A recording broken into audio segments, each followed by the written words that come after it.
Bonjour, je suis Marie-Paul Garcia, la présidente du Cercle algérianiste du Gers. Et pour nous, les Français d'Algérie, les Pieds Noirs, notre devoir, c'est de sauvegarder notre histoire, de la transmettre et de la défendre. Et c'est dans ce cadre-là que nous avons organisé cette exposition sur l'orientalisme et la Villa Abdeltif pour montrer un des côtés culturels de l'Algérie, d'Alger, entre 1907 et 1962. Cette exposition a été faite grâce à des prêts de collectionneurs et je dirais que c'est une exposition unique dans un cadre unique.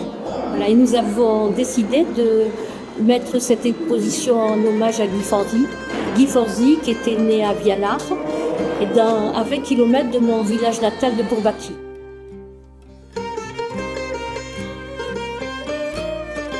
Bon, parmi la centaine d'œuvres qui existent aujourd'hui dans cette salle magnifique, une ancienne église néo-gothique, j'ai voulu mettre en évidence cette princesse verte magnifique qui est l'œuvre de Paul-Émile Dubois, qui a été un des lauréats de la Villa Abdeltif, villa qui de 1908 à 1961 a accueilli chaque année deux artistes à Alger.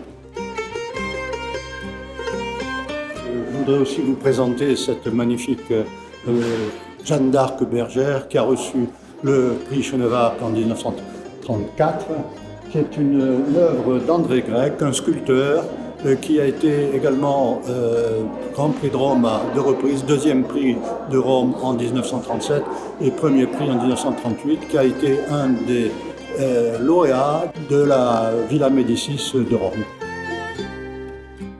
Et puis donc il y a cette céramique un peu particulière qui représente le port d'Alger vu de la mer au XIXe siècle et qui est l'œuvre de Jacqueline de Vialard. Jacqueline de Vialard, descendante d'une des plus vieilles familles françaises arrivées en Algérie dès 1832.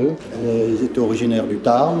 Elle a été élève aux Beaux-Arts d'Alger de Léon Covy, qui est un des artistes qui a lauréat de la Villa Abdeltif, et elle a été également la condisciple de Paul Belmondo, le père de Jean-Paul, bien connu bien sûr de tout le monde.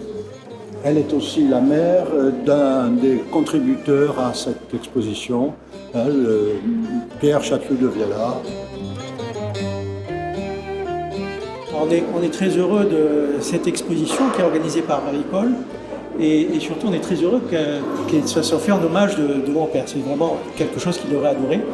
Bon, ça peut surprendre parce qu'on connaît surtout mon père parce que son combat pour les rapatriés d'Algérie, pour les aspects plus matériels.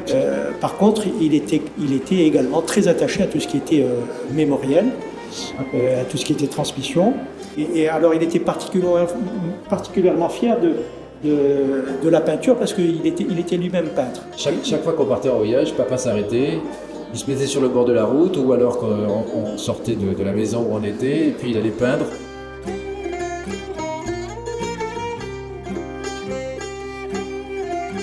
Voilà, tout ça c'est les tableaux qu'il faisait au fur et à mesure et je crois qu'aujourd'hui on a beaucoup de tableaux et il a surtout donné des tableaux à tous les petits-enfants. Il a quand même 23 petits-enfants et chacun de ses petits-enfants a des tableaux. Alors tous les petits-enfants, quand il les rencontrait, il leur envoyait une carte postale pour rappeler ce qui s'était dit et en fait une carte postale c'était des aquarelles.